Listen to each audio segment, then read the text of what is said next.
I think that being gay has allowed me to become as successful as I have, because a lot of people do think I'm a pushover or pussy or weak. Which you are. No. Which they always found out after the course. You know what I mean? First, you've invited me over to do the work, and then I do the work. But I come with a mouth. And a nice little shoulder movement. I mean, if we were going to do all this wild, stupid, then, you know what I mean? I'm just not the one. Yeah. I say this to my assistants before I work with them, and I tell them that if your problem were ever to become my problem, then we have a problem. Have a problem. Yes. I love it. Welcome back to the main characters. The main characters is all about queer joy, self-love, and iconic guests. It's fun. It's needed. Let's get into it. So Marco, how have you been? I've been doing well. Yeah? Yeah. I had another fun project to work on. Okay. Yeah, You've been busy lately. Yeah, this time I have my ass featured in a magazine. That's not new, but no, that is true. It's not the first time that's happening. Yeah. I was asked by our guest today if I maybe wanted to take part in a photo shoot. Oh. Yeah, for the new Lomo, which is coming out. It's already out actually right now. Yeah. Insert picture here. Yeah. And he styled my beautiful little butt. Maybe tell our listeners and viewers what the Lomo is. The Lomo is a Dutch magazine. Yeah. It is released once a year. It hasn't been out for a couple of years. But because the times right now are not really that great for our community, they decided to relaunch it. Okay. In the past, they would always have like people on the cover who were straight men, who were like allies. And this time around, they decided, no, let's just have a queer people, gay men on the cover. Progress. Yeah. So they asked me for a photo shoot, which features my my little tush. And it was really fun to do. Nice. Photographed by really good photographers. So exciting. I can't wait to see it. Yeah. How about you? I've been busy. Also, again, but not really with work. I've been painting my whole house, nice. from top to bottom, together with my husband, which was quite the journey. Yeah. But it's finished now, so I'm happy with that. Also, we did a panel for last week together. True. For Sauna NZ, which is the gay sauna here in Amsterdam, and it was a European gay sauna conference. Yeah. Which they were hosting with sauna owners from all over the world, actually. Yeah. And we hosted a panel there, which was fun. Yeah, I agree. Talking about sauna issues. You know? Yeah. We were actually doing the panel with the staff to also get the perspective from the staff, especially for all the owners. I think that's important. Yeah. So that was a lot of fun. And if you want to watch that, you can. It's on our YouTube page as well. Should be live right now. It's going to be on there soon. Yeah. So if you're interested in the world of gay saunas, then check that out. And if you want to book us for a panel, we're available. Yes. And also I saw Ready or Not 2 last week, a horror film, which was very fun. Yeah. And it features Sarah Michelle Gellar, which I love. Oh yeah. Who's Buffy. Buffy. And she got... she got cancelled. Yeah, it got cancelled. What happened? Yeah. No, and they Justice for Buffy. They filmed the pilots for a relaunch of Buffy, basically. Yeah. But yeah, the CEO, the white straight CEO, who has never even seen Buffy, was like, I don't like it. No, CEO. Yeah. Anyway. So yeah, that's it, I think. Yeah.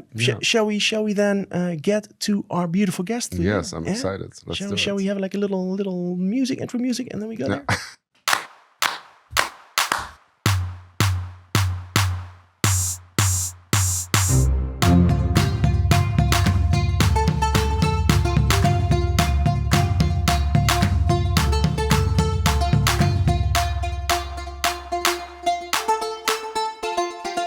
Welcome back, everybody. Our main character today is everything and more. Yeah, he's a creative director, stylist, photographer, performance artist, and activist who has worked with big fashion brands including JeanPaul Gaultier, Cristian Louboutin, Calvin Klein and Daily Paper.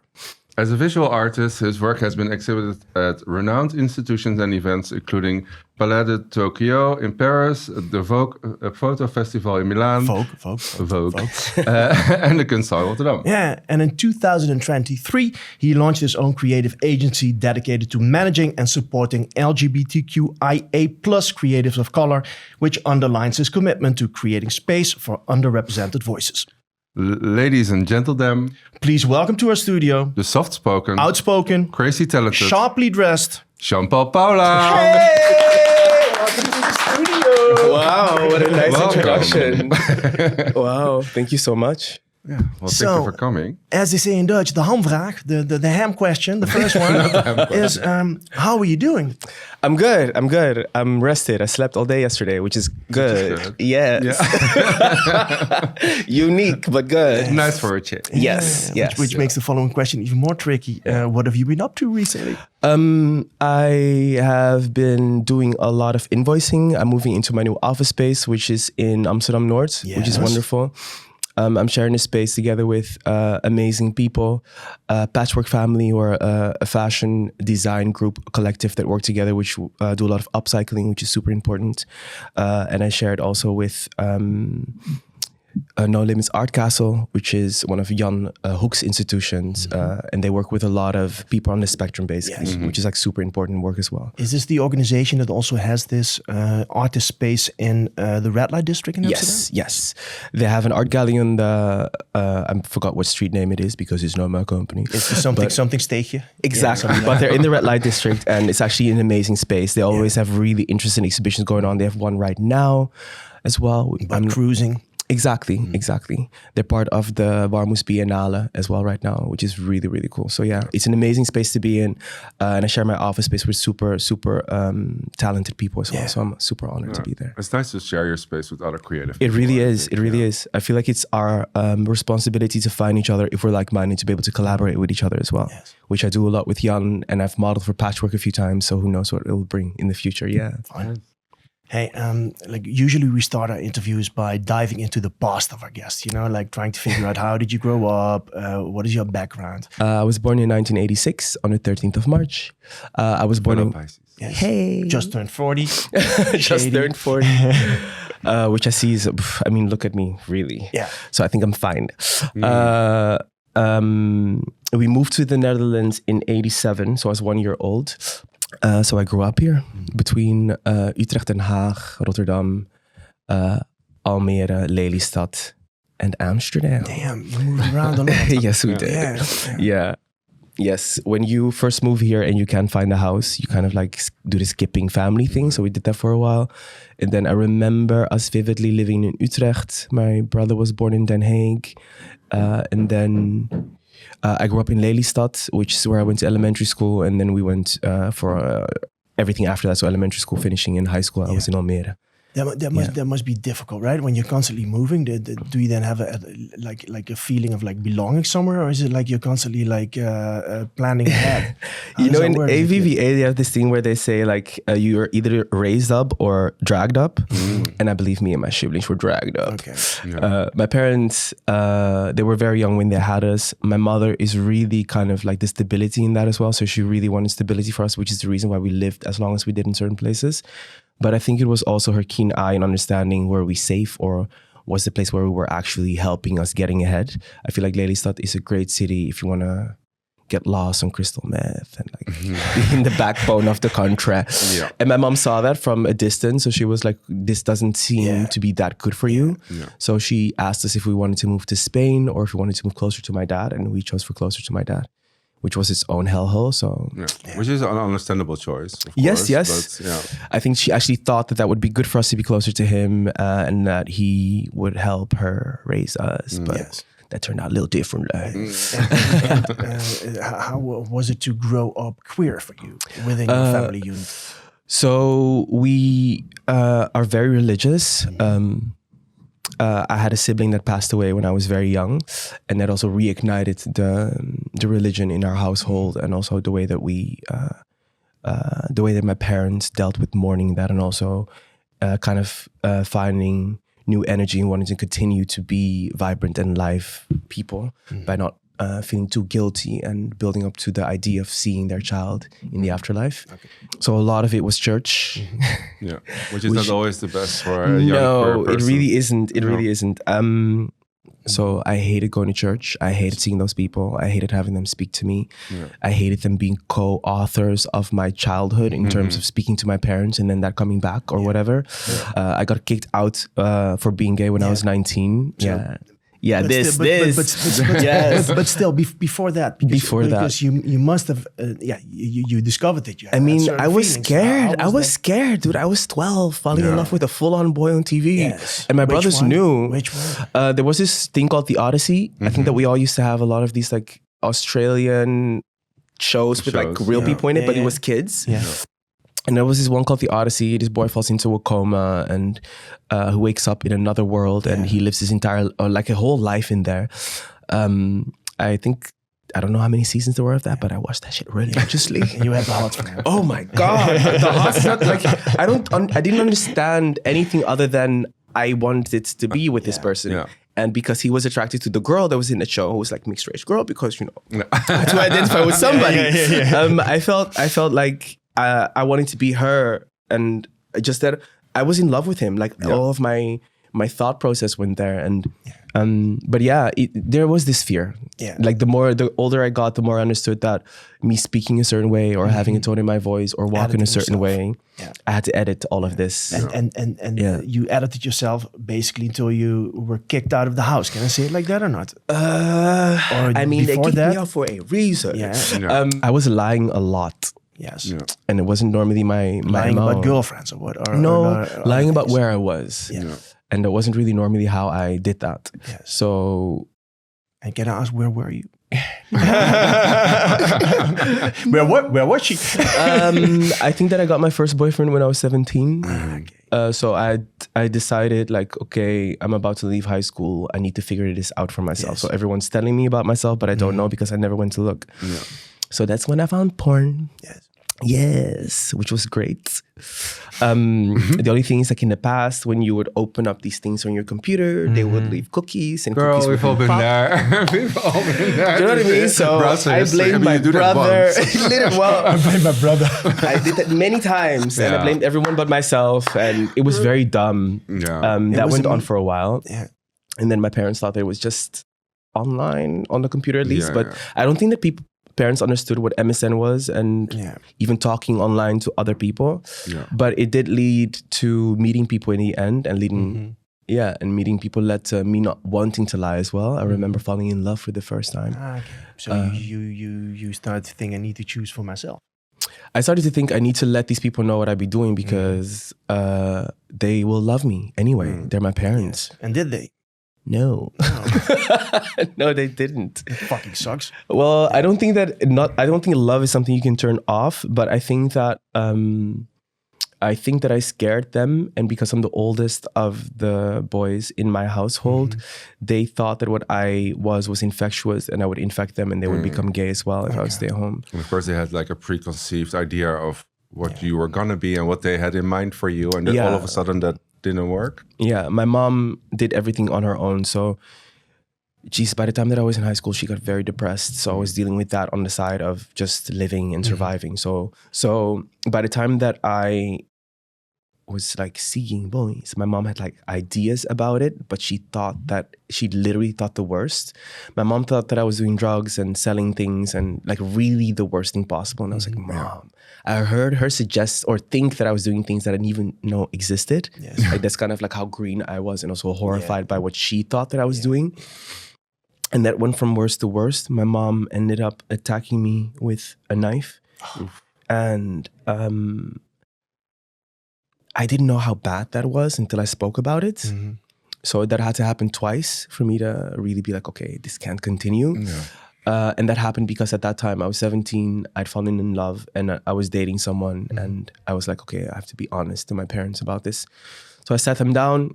At first I spoke to my mom a year before. So mind you, I'm 17 figuring this out, telling my mom, and she is reacting the way she would, as if it's the dark side of the moon and there are no positive things that could possibly come out of her mouth. But we end the conversation on a positive note, and she tells me, you have to tell your dad. And it took me a year, and I told my stepmom and my cousin first because they were in the house, and I was like, I have to tell you this. And then I told my dad. And basically what I did is I told my stepmom and my cousin the same thing that I told my dad. I literally wrote this out for myself because I needed a way to do this. So in school at the time, we were talking about racism and discrimination. So this is what I told my parents.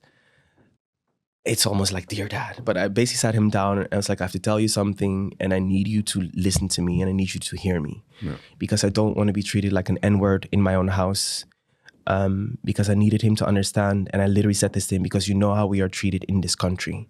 I don't want you to do that to me. It's a good comparison. Literally, I was like trying to build a bridge for him to understand how heavy it was what I was telling him. And I really didn't want to be excluded. I didn't want to be... ostracized. Yeah. Wow. So I sit down with my dad and I tell him this and I basically say that I'm gay and he says, no, you're not. And I say, yes, I am. And he goes on, no, you're not. No son of mine is. Coming from growing up hearing my dad saying, I will kill you if you are. I will, all of the worst things. And you're like, I'm not gay. Do you know what I mean? Trying to be cool until you know that you are. And I'm sitting in front of him and telling him this and he doesn't believe me. And I tell him that I am.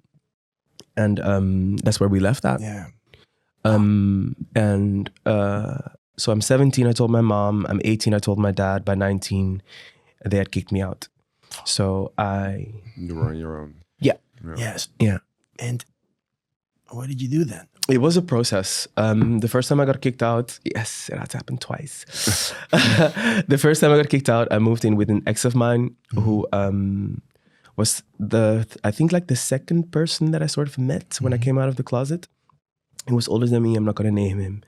He turned out to have other ideas of what I was supposed to do in compensation for me staying with him. So I wasn't going to do all that. I just really wasn't that girl.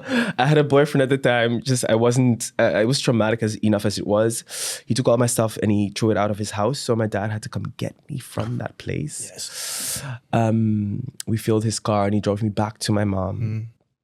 So I went there. I had to live with my dad for a bit. My dad or my stepmom then told me that I was going to infect my brothers. It was horrible. It was like being on lockdown. I had to like literally tell them wherever I was at all times. I wasn't allowed to go anywhere, school and back home. And every time I entered the house, like it's like the music would stop and you could hear everything. It was horrible. Yeah, it was horrible. You were being pushed back into the closet. It was being ignored. It was worse. It was worse. I felt like being in prison. Yeah, I can imagine. That went on for about a year. And then my parents kicked me out. I had to go live with my mom again for that summer because I had that boyfriend. I went to Italy and I spent 3 months in Italy all summer basically there. Came back and then my mom attacked me again. Yes. And by that time I had already spoken about it in school. I went back to school. I said, okay, I don't know what to do now. And they placed me with an institution that took me out of the house. Okay. Yeah, and I stayed in a safe house for 2 years almost. 2 years. In the Rijkersbos, yes. Yeah. I'm happy that I can laugh about it now. At the time, it was horrible. It was horrible. But also, I didn't. She's like, "What do you do?" Like, I didn't know what to do. I really didn't want to tell them because I thought it was gonna happen, and the worst thing I could have imagined happened. And thank God we're in a good place now. But at that time, I think me being church girl, all of that nonsense saved me from falling into anything weird. I literally, I went back to school and back to work because I'd been doing this since I was 16 already. This happened. I went to the safe house with like a few bags, never went back. And then I had to go to school. Yeah. You had to survive. Literally. So one day that happened and the other day I just had to continue doing the other. Yeah. And then for 10 years, you didn't see or speak to your parents? So I would see my mom every now and then, and every time it was horrific. I've learned that I've now since so long, I've reverted back to the kid that I was before all of this. I've been raised, especially being the older one, that I'm supposed to take care of my family eventually. So I'm their, I'm not going to say this word, I'm their slave basically. And I've been so indoctrinated with loving them unconditionally that the way that I look at them is that I'm not allowed to speak bad about them when I leave the house. Because what if they come and take you? This is how I grew up. Yes. And I've kind of gone back to that. So my mom had a period in her life that I'm not going to actually name or speak on, but she would be inebriated when I'd see her in the period of me leaving and then after that. And I think it was her way of like coping with me because she was so disgusted with me or so ununderstanding of my situation. that even though I took her out to dinner, all of these things, it was horrible every time. So I did that twice. The second time we did it, she was screaming at me on Central Station. I was like, why am I doing this to myself? Yeah. So I said, well, I don't have to speak to you. So I put that into action, and then I just stopped talking to them. Yes. With my dad, the 1 or 2 times that I went home, they would pray for me to get better. And that was so traumatic. Yeah. It's humiliating. Yes. That I was like, why am I doing this? So I thanked them for their time. And I was like, I don't live here, right? Yes. So I don't have to listen to this. So I left. Yes. So after, I think it was 28 when my dad sent me a text where he apologized, and with my mom. I was like, which is like 12 years ago. Yeah, basically when he texted you again after having not spoken like for 10 years. Yeah. And I think I wrote it down. He wrote, "My son, I am sorry." Yes. Yeah, that's how we started this text message. Yeah. And what happened then? What was the process of can I say? It sounds very Oprah. Okay, what was the process of healing? What was the what changed? So as I live parallel lives, and because everything continues, by this time I'm living in Paris. I moved to Paris when I was 24. I was there for 3 years.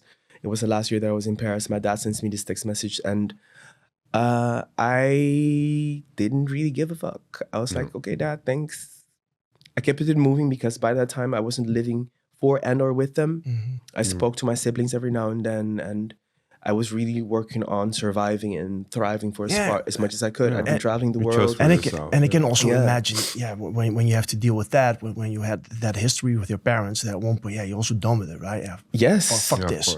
It was like a really conscious decision for me to be like, if I let these people back in, I'm going to also deal with their bullshit. Yeah. So all the drama, sickness, health, all of it will come back with it. Yes. And I'm going to open myself up again to that. Yeah. I had convinced myself that I spent a week crying, I think, when I got kicked out. And after the week, I was like, suck it up, bitch. Yeah. You can't keep doing this. And every time that I had to speak about them or mention them, I started crying again. I was like, okay, I can't keep doing that. So I tricked my brain. I said, they're dead.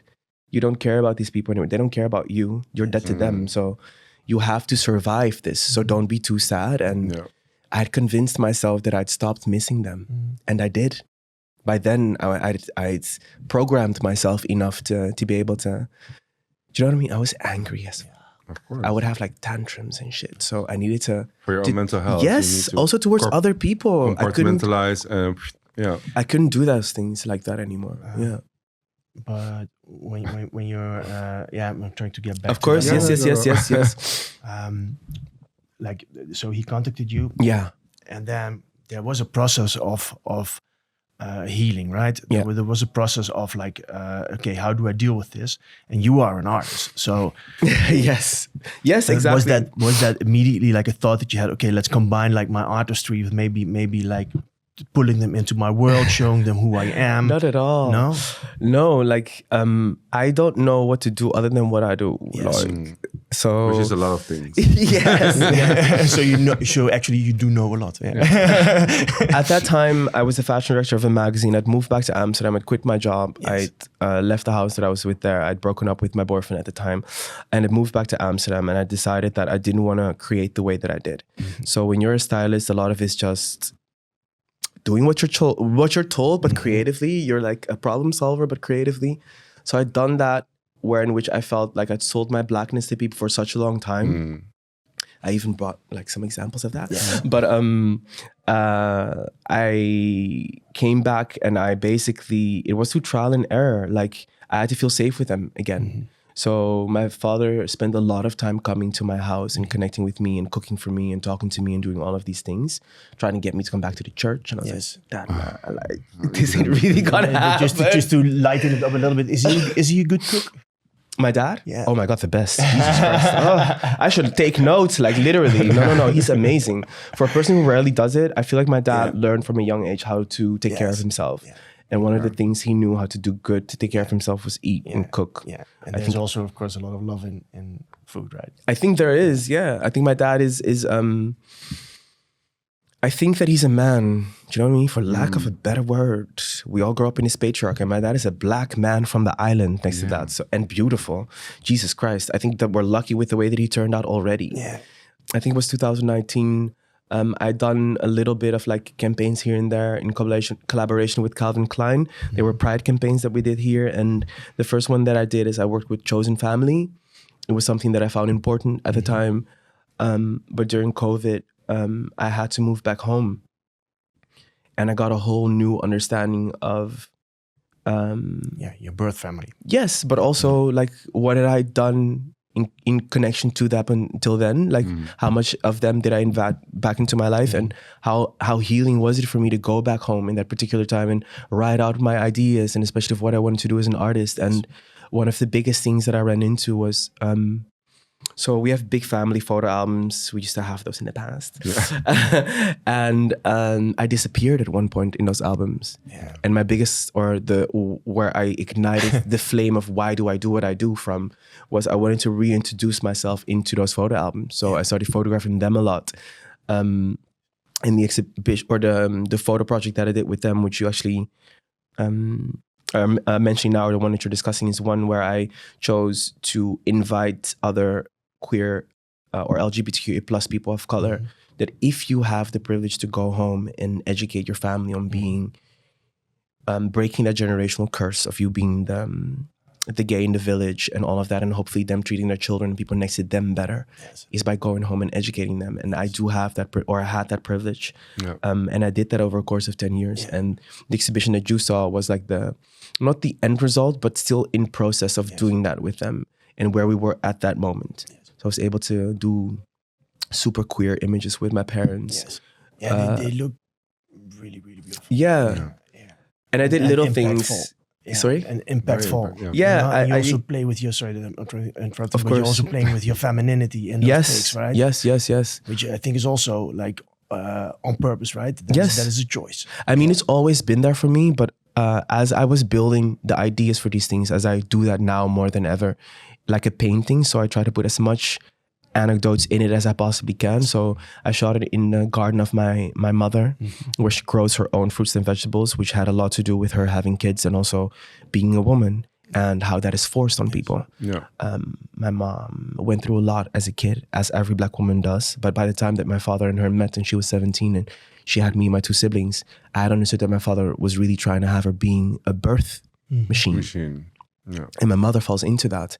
And I'm seeing this woman growing up, and I'm a queer person that lives their life and sees their mother. Yes. Yeah. So those things are meaning to me. The other pictures that I shot with my father is his front yard garden in front of a tree that they planted there when they moved there. So all of my siblings were born after that. My mother is in full red.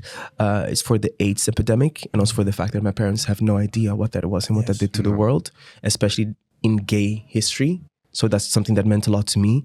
And my father is wearing a pair of Louboutins that I got through working with them with my gay ass. Yeah, shoes, of course. For yes, and on the shoes it says "Walk a mile in my shoes." Yes. So I couldn't, you know what I mean? Couldn't make it more well-rounded than that. The poetry of it all. Yes.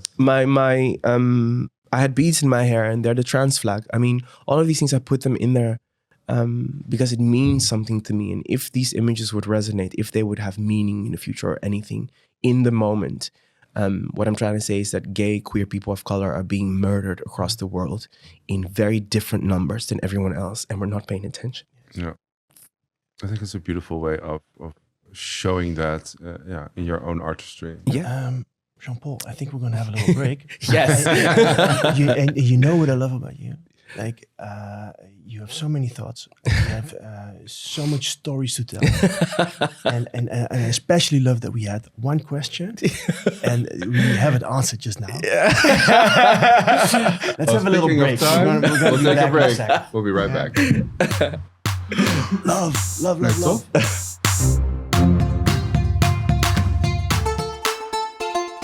Hey, everyone out there. If you like what you see, and I think you do, maybe you could consider giving us a little boost. Support us through our Patreon like Danny did, my best friend. And Dennis, my husband. Yes. So if you want to support us, check our Patreon.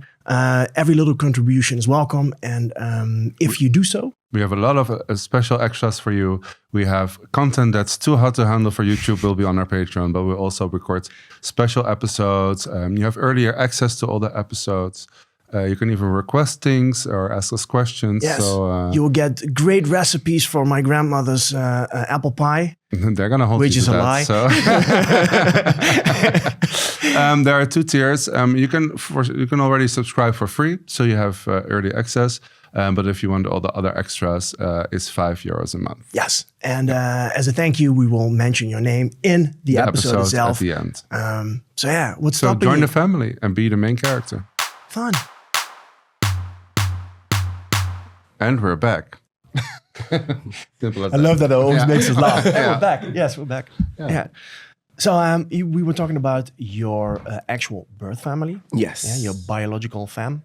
Can you tell us a little bit about your chosen family? Who are they, and who might be the most influential and the most important ones in your life?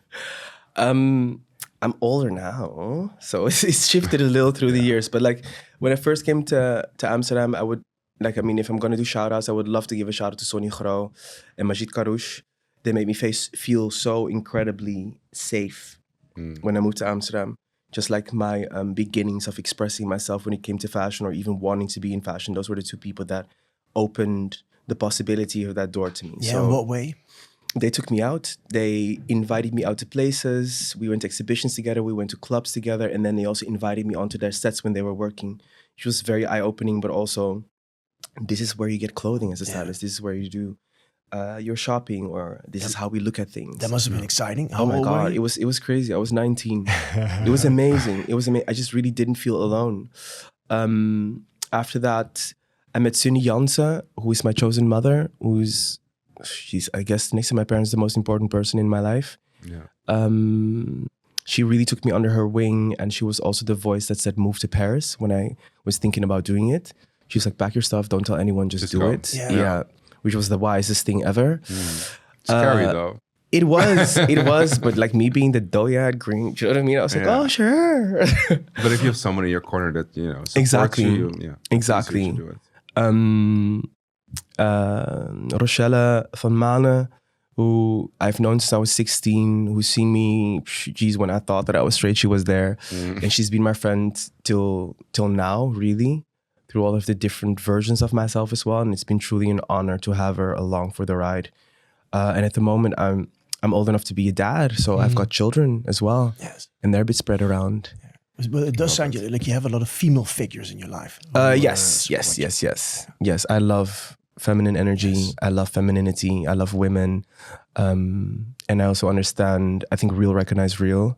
And diva recognizes a diva. Princess recognizes a princess. So Hey, and you say like, I'm a dad right now? Yes, I have kids. Is that also maybe your agency comes, does that come into play? Yes, a little, yes. Tell us about that. I guess I'm more of a father in the sense that I have a mother, Sunny, and she was really there kind of like rooting her children on career-wise. So I feel like back when I became part of her house, it was in terms of what it is in our community, where it's like lingo in terms of seeing each other often, taking care of each other when needed. Do you need a meal? Do you need a place to stay? Yes. How are you doing? Coming to find you. At one point I saw Sunny, I think every week. I lived with her at one point. And in that same respect, I have children that I would do the same for. So when I lived in Paris and when I was fashion director of Wilde magazine. Yes, show us. At the time that I was allowed to hire my own assistants, I made sure that I hired Black people because I didn't see us at all around me. And I thought, what better way to have to broaden the depth of seeing more Black people around me by having them and work with me. So I hired 2 people of color at the time. Adam Dossou, who's a very big stylist right now in Paris, who works for the likes of Numero and I think Vogue even, like the girls doing everything. Vogue, it comes up the whole time, Vogue. Yes, Vogue Paris though, so it's different. They actually put Black people on the cover. The other is Ned Mbaye, who moved from Paris back to Senegal and who's a creative producer, an actress, a director, and a photographer. Yes, I'll teach them to do everything. Yes. And she's amazingly talented, so I'm super proud of her. She's at the moment on TV at Canal Plus in Canal Plus Afrique, so on Canal Plus of Africa. I think she has 2 shows under her belt right now. So yeah, I'm very proud of her. Yeah. Hey, so you had like parental figures and you're a parent yourself. Yes. Paying it forward. Do you have maybe like, what was one of the words of advice that you got maybe from Sunny or one of those other parental figures that you really took to heart, Yes. and maybe one that you share with your own kids. Well, first I want to do the last shout out to my main kid because I forgot to My main mention kid. my main kid, like the one that I actually get to see every day or every week. Is Rafiq Opti. Right now, my agency exists, I think, out of I want to say 7 people, but my main kids right now are Rafiq Opti, who's a director. They are very talented. They graduated from Film Academy here in Holland, and with them, I'm working on professionalization. Rafiq is super talented. He's my main child. Next to that, I work with Safiera Latina, who's from Curaçao, who's super talented. They're actually graduating at the moment, and they just made a children's book. I'm going to help you. The advice. Okay, sorry. Yes. To get back to what we're talking about, but those are my other children that I need to not forget. Yeah, I know. I think one of the main advices is something that my mom told me, my birth mother told me, and that I've kept with me till this day.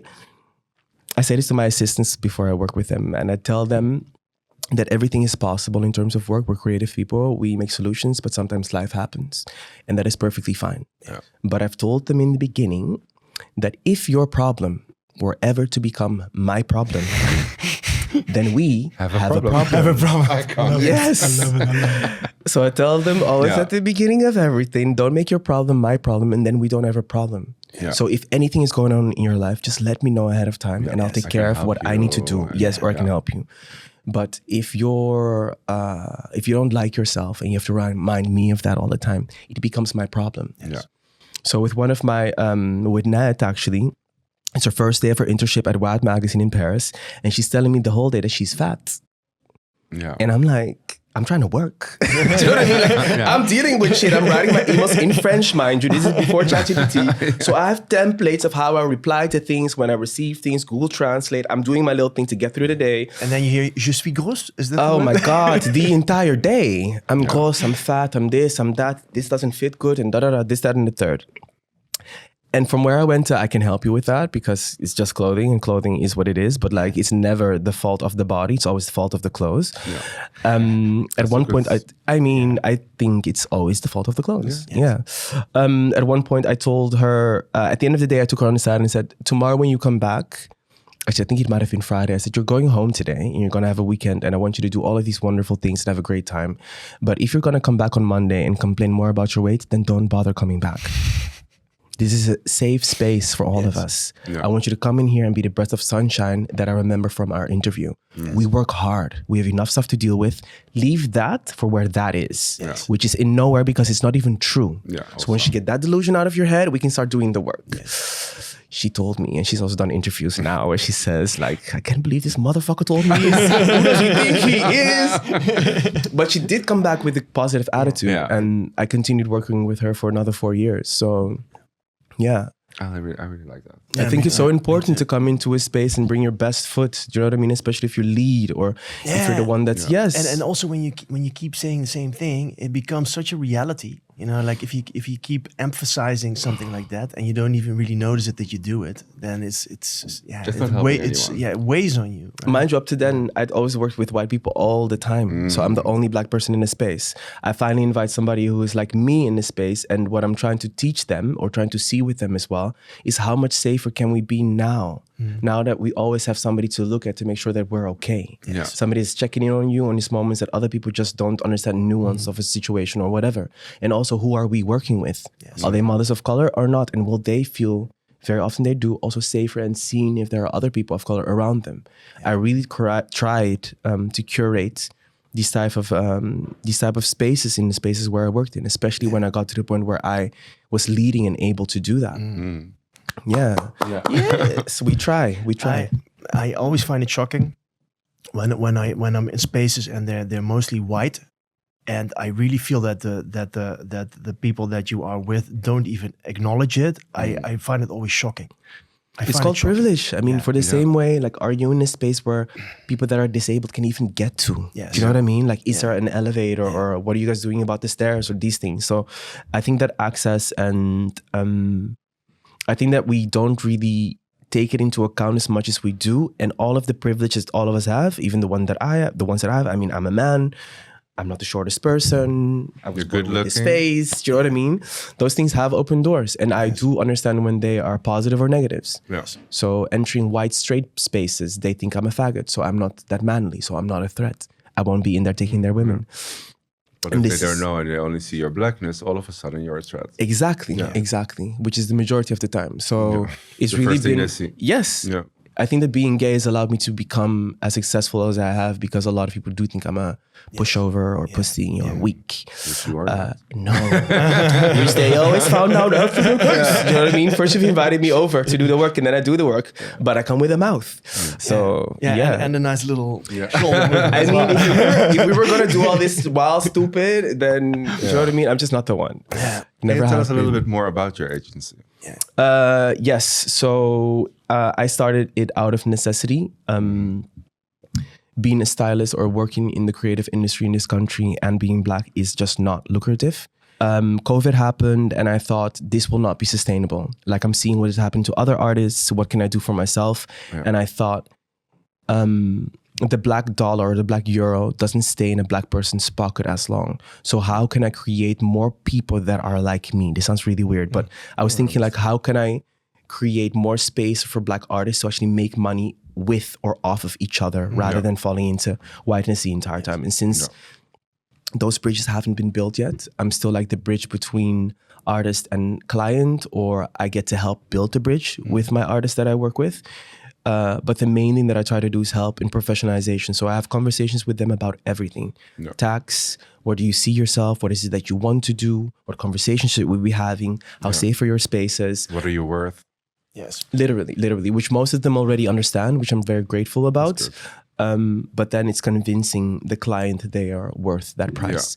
And especially with how the funding is now being taken away from a lot of spaces, how a lot of... especially in the arts, But also a lot of these commercial companies have understood during COVID that people can work from home.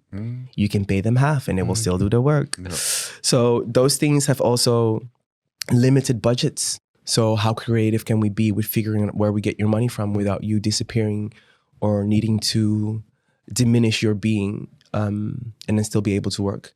Which for now, I feel like I'm doing a lot of still building those structures. I'm still understanding daily how these different artists want to be treated, because it is a different group of people. They all do different things. No one does the same type of work. So I'm constantly understanding their personal values through the different frameworks that I'm working in. I love it. Like it really gives me life. I really feel like I'm being intellectually challenged almost every day, which I find really exciting. I'm like coming up with new problems and solutions to things that I didn't even know were problems to begin with. Yes, I'm really excited about that. So my little way to get to what I'm gonna say. So we've talked about the agency. We talked about your past a little bit, where you're coming from. Like one of the things that amazes me sometimes is how when I look at your Instagram, all of the things you do and all of the places you go to, you know. And recently we had a conversation and you said, hey, I'm thinking about going to Paris this weekend or this week. And then you were like just winging it. You thought, okay, to get a train, I'll see what happens, you know? Yes. And then I see you, then I suddenly see you like a few days later, see like all these pictures where you were like, like in all these Parisian circles, you know, like meeting the right people, being in the right places, having pictures taken. And then I'm thinking, hey, how does that work? And what are you doing, you know? And can you tell us a little bit about how like a trip or for me at least an adventure like that goes, you know? Paris is happening. What building do you enter? Like you step out of the train, where do you go? Oh, from that on. Okay. Like so I don't have to do like, how did I get there? Okay, so I step out of, I could tell you, it's a whole nother hustle. So I get to Paris, I step out of the Thalys. By that time, I've already spoken to my friends about where I'm going to stay. And this time I got to stay with my good girlfriend, Shema, who's a trans girl who lives in Paris. She lives South Bank, so that's Rive. I'm not sure what Gauche Droite is because I'm dyslexic, but it's like the chic place. So with the white people. So she has a really cute little apartment and I got to stay with her for that week and she really helped me to organize myself. Through her, I got to have invites for fashion shows because she does artist management. Through her, I also got a job with, I call her the French version of Sylvana Simons, but a lady called Rokhaya Diallo, who I got to style for a few of her events. I got to go to some shows with her. She's an amazing writer and director who lives in Paris, who kind of like tells it as it is on all of those French talk shows. She's amazing. So I got to do that. And then I got to spend 3 days with Vincent from Creole and Edem. Basically, I'm sleeping at her house. I was really being a good boy, so I didn't really go out at night. I then get to work with Rokaya. We do the styling in her house. We do it in Shema's house. We had 2 shows that she went to. She had to do something for Couture Week. We're doing all of the fittings, getting the stuff, doing all this. But are you then locally like pulling looks? Yes, or, yes. So everything's already, of course, yes. But, yeah. So for Rokaya, it's a little bit easier because she's a bit of a French celebrity. So show she's going to, she kind of wants to wear something from the show. So you talk to the people from the show directly. Yeah, she's can you coming. offer something? Exactly. If they're being difficult, I try to talk to everyone else that we know to see if we can get other stuff. Yeah. So for Rokaya, we spoke to some designers to get some couture because she was going to go to a couture show after men's. So I got looks for that. We did fittings for those and we got everything done before time. Then I'm working with Vincent. I'm trying to see if he has shoes for the show. He didn't have the day before. So I'm calling people that I know to make sure that we can get shoes. Oh, mind you. Okay, so we're doing the fitting in a showroom space that he had at Palais de Tokyo. So we're doing all of that. After that, I'm going home. That evening, we're going out because Willy had his show and they're doing a Latino party for his after show. Going there, spent a reasonable amount of time there. Kissed a few boys, went home on time. Shenanigans, though. Or as they say in France, shenanigans. Shenanigans. So, went home in time. And I was supposed to be at the show. I thought everyone said 8 o'clock. So I went home, slept, got up at 7, did everything I had to do, packed, wore something comfortable. And I was there at 8. Nice. For people to arrive at 10. Oh my God. Yes. Oh my God. Because the designer didn't arrive until 12. And the show was starting at 2. It was crazy. It was crazy. So when I finally arrive, mind you, I do this and I've done this for a long time. So I kind of like guide everyone in as well. Like I try to understand where everyone's supposed to go and where's the bathroom, where can everyone put their clothes, when the models come in, how soon do we need to start? So I'm doing all of this stuff to make sure that everything happens on time. The designer is 2 hours late, but he arrives with all of this stuff. We then have to have some stuff that needs to be edited while we're doing everything. I'm making sure that the models go where they need to go. And then all of the surprises come out of the box. So the main stylist has to leave. So he's not going to be there for the show. So he has to do everything. Me. Yes. So he goes to his little photo shoot. I do it. He's given me an assistant. The model starts to arrive and then the designer comes. The designer gives me contacts for all the models. Yes. So now I have to get their eyes full of contacts. We have to get their hair done, their makeup done. Thank God we did a fitting before. But after I start styling and all I can do is style it on the rack. What goes with what and on who. Yeah. So literally the moment that we had finalized that, we need to dress everyone and we need to start the show. Yeah. So that's what we did. And it turned out magnificent. I love when that comes together. And just to go back to the beginning of the question, like you just got on that train, basically, right? Yeah. And then all of this happens. Everything else. Yeah. This is kind of like what I love about that space. My blackness or my gayness isn't the same obstacle that I run into here. Yeah. So me going there and just being there, the availability. Yeah. I mean, I worked for free that time, but I went back in March and got paid. Yes. So do you know what I mean? Yeah. We're gonna go and round it a little bit. I have one more question. Strange and fascinating life you have. It's okay. Is there like an ideal or a goal collaboration or someone you think this is the person or the company or whatever I would love to work with? Unfortunately, I feel like... Or if you don't want to say it, to jinx it. No, I just think that most companies have shown their true selves in the last few years, so there's not that much left that is kosher. I would love to work together with Black queer people, nationally, internationally. I don't think that I need to, elaborate. No, I think that's great. I think that's very clear. Yeah. I think that's a great answer. Yeah. I mean, we're doing it right now. Exactly. And you're also here. which I'm happy that I'm here. Okay, let's go to Queer Joy. Yeah, let's do Queer Joy. Yeah. We always have a segment where we talk about Queer Joy because we think Queer Joy is a form of activism and I think it's important. It's true. We're going to ask you, what brings you queer joy? Can be anything. Nina Simone said this beautiful thing where in which her freedom is not being scared.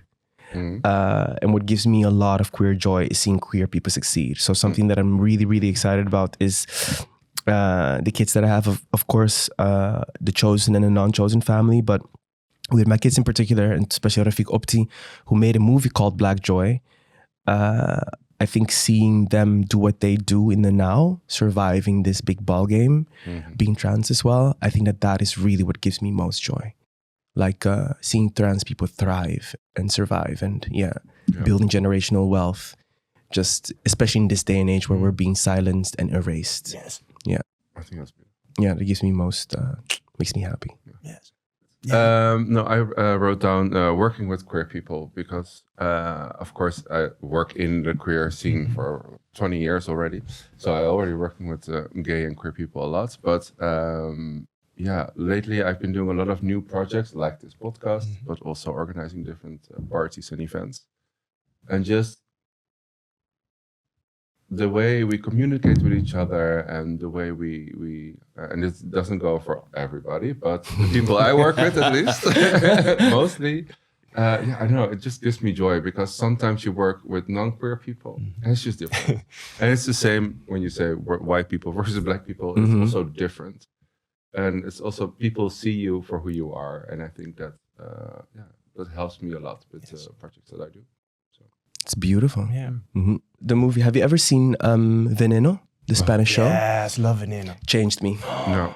I was like, if we queer people can do that, then I don't need to work with straight people at all. Thanks. Exactly. That's I'm one good. of the best things I saw. And that scene where she bites off an ear or something like that is so intense. Sorry for spoiling it. It's so intense. No. If you haven't watched at this point, I mean, for me, it's the moment that she comes into the show as like the full-on Veneno when she's being interviewed. Bitch, I've even looked back the real version to be sure. Like the dress, just everything, her reasoning behind things as well. Like so iconic. Yeah, for real. Yeah, definitely watch that. Yeah. Can you leave us with something controversial? I don't actually think this is controversial, but it is still free Palestine, free Congo, free Senegal, free Haiti. Jesus Christ, right now, free Cuba, free Iran. Like, I'm not sure what is going on in the world, but I think people need not forget what is going on in the world. Yes.